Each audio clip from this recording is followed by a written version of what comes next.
नमस्कार दोस्तों, स्वागत है आप सभी का हमारे YouTube चैनल आर के योजना पर। एक और नया ताज़ा अपडेट, लेटेस्ट न्यूज़ आप सभी किसानों के लिए लेकर हाजिर हो चुके हैं। यदि आप भी एक किसान हैं और आपने भी अपना आवेदन, अपना पंजीकरण पीएम किसान सम्मान निधि योजना के अंतर्गत कराया हुआ है, आज की यह खबर, यह जानकारी आपके लिए ही है। जैसे कि आप नोटिफिकेशन में देख रहे हैं, जिन किसानों ने अपना पंजीकरण करा रखा है, उन किसानों को एक बार अपना ऑनलाइन स्टेटस चेक जरूर कर लेना है कि कहीं उनका पंजीकरण फॉर्म रिजेक्ट तो नहीं हो गया है।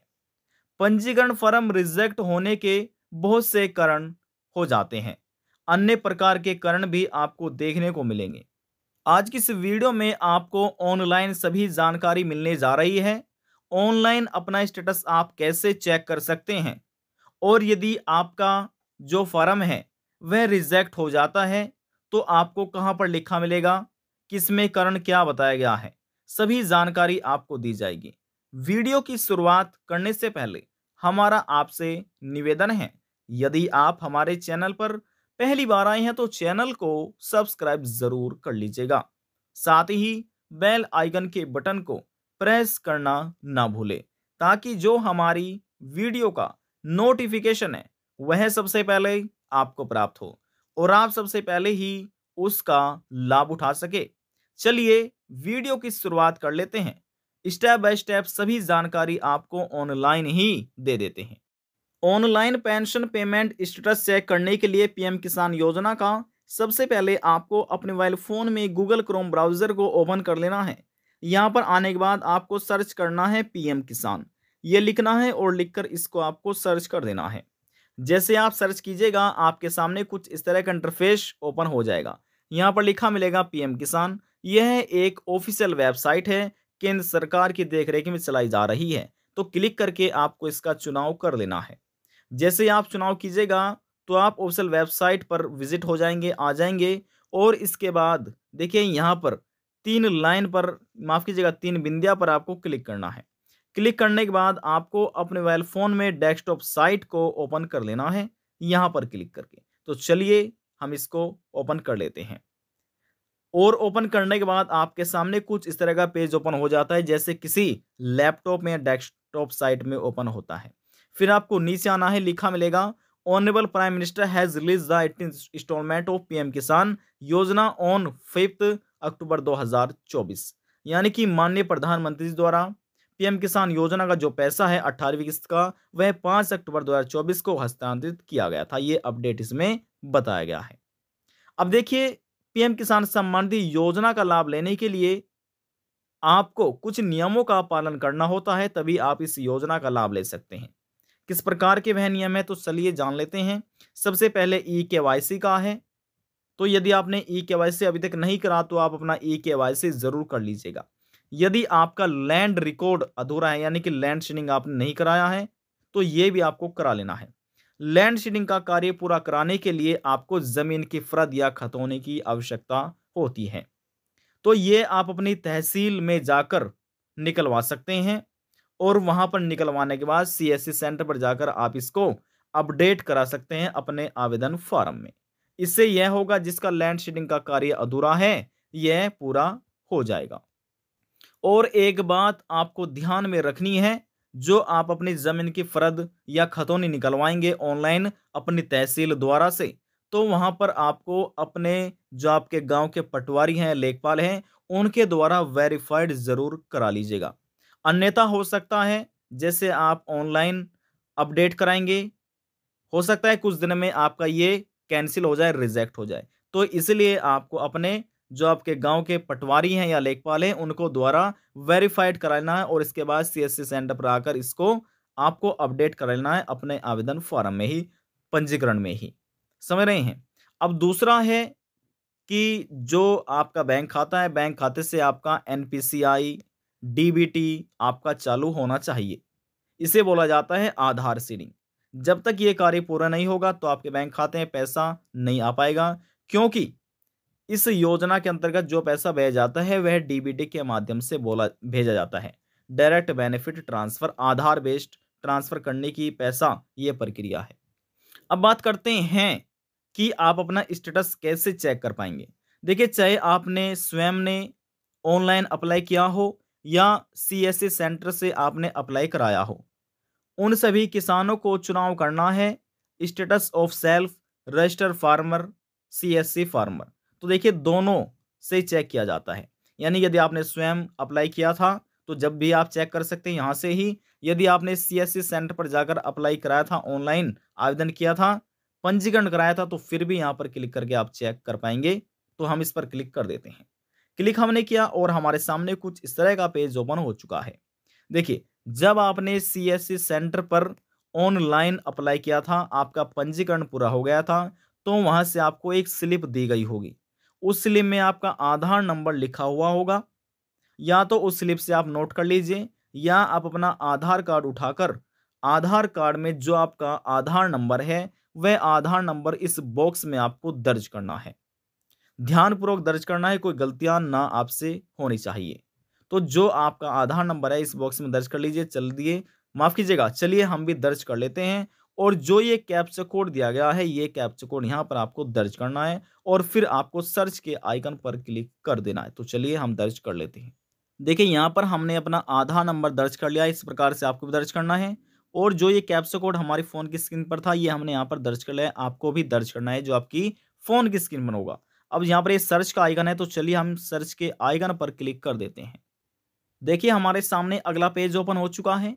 आपके सामने भी जब आप चेक करेंगे इसी प्रकार से एक इंटरफेस ओपन हो जाएगा, जिसमें लिखा मिलेगा status of self registered farmer, farmer registered through CSC. अब देखिए, जो आपने आधार नंबर से सर्च किया था, आपका आधार नंबर कुछ इस प्रकार से आपको देखने को मिलेगा। इसके बाद आपको थोड़ा सा स्क्रॉल डाउन करना है। स्क्रॉल डाउन जैसे आप कीजिएगा, फिर आपको देखिए यहाँ पर लिखा मिलेगा नीचे farmer application status.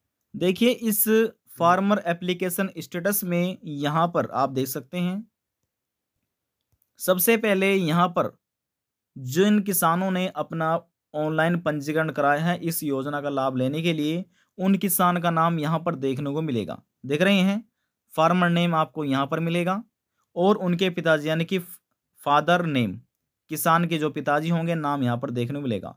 Security purpose से जो पर्सनल इंफॉर्मेशन है वे हमने हाइड की हुई है, जैसे कि आधार नंबर है, मोबाइल नंबर की डिजिट है, यानी कि तहसील है, ब्लॉक है और डिस्ट्रिक्ट है। इसमें जो पर्सनल है सिक्योरिटी पर्पज से वे हमने हाइड किए हुए हैं।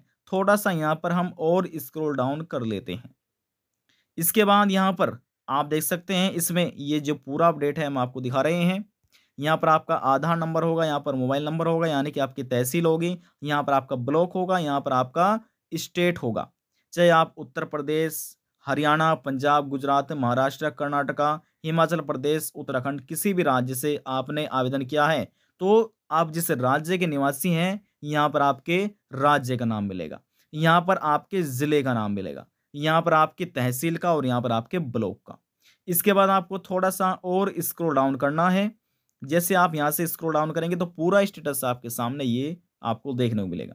ये देखिए किस तारीख में आपने रजिस्ट्रेशन अपना कराया था इस योजना के लिए, पीएम किसान सम्मान निधि योजना के लिए किस तारीख में आपने ऑनलाइन अप्लाई किया था, रजिस्ट्रेशन कराया था, वह तारीख यहाँ पर आपको देखने को मिलेगी। देखिए, इन किसान ने अपना 6 जनवरी 2025 में ऑनलाइन अप्लाई किया था। इसके बाद यहाँ पर देखिए लिखा है रीजन फॉर रिजेक्शन, यानी कि किस कारण की वजह से इनका आवेदन फॉर्म रिजेक्ट कर दिया गया है। इसमें कारण बताया गया है, लिखा है माइनर एज पर अपलोड लैंड रिकॉर्ड। इसमें इन किसान का ये लिखा आया है। अब इसका क्या अर्थ होता है हम आपको अर्थ भी बताएंगे। यानी कि इन किसान के अनुसार जो जमीन रिकॉर्ड है, जमीन की फर्द है या खतौनी है, इन किसान के अनुसार ये पूरी जमीन रिकॉर्ड इन्होंने अपडेट नहीं करी है इस अपने रजिस्ट्रेशन आवेदन फॉर्म में, तो इस वजह से इनका ये लिखा आया है। देखिए, तभी तो यहाँ पर ये माइनर लिखा इनका यहाँ पर ये कारण आ रहा है। यानी कि जितनी ज़मीन है वह पूरी की पूरी आपको अपडेट करनी होती है। ऐसा नहीं है किसी किसान के नाम यानी कि 25 बीघा है या 30 बीघा है और वह किसान अपनी 5 बीघे या 10 बीघे या 20 बीघे डॉक्यूमेंट यानी कि ज़मीन की फ़रद अपलोड कराता है, ऐसा नहीं है। यदि आपके नाम 30 बीघा या 25 बीघा ज़मीन है, तो उन सभी की जो खतौनी है, उसका रिकॉर्ड यहाँ पर आपको अपडेट कराना होता है। वे सभी ज़मीन की फ़रद या खतौनी की जो आपकी खतौनी है और इसमें आपको वह अपलोड कराने की आवश्यकता है। अब देखिए जैसे इन किसान का ये यहाँ पर ये रीज़न दिया गया है minor as per uploaded land record, तो इन्होंने जो ज़मीन का रिकॉर्ड है ये पूरा नहीं अपलोड किया है। अब ये कैसे सही होगा इन किसान का? तो देखिए इन किसान को सबसे पहले अपनी तहसील में जाना होगा, जहाँ पर इनकी तहसील है। वहाँ पर उस तहसील से मान लीजिए इन किसान के नाम 25 बीघा ज़मीन है, तो इन किसान को अपना 25 बीघा ज़मीन का यानी कि पूरी ज़मीन की फ़रद या आप कह सकते हैं खतौनी निकलवाने की आवश्यकता है।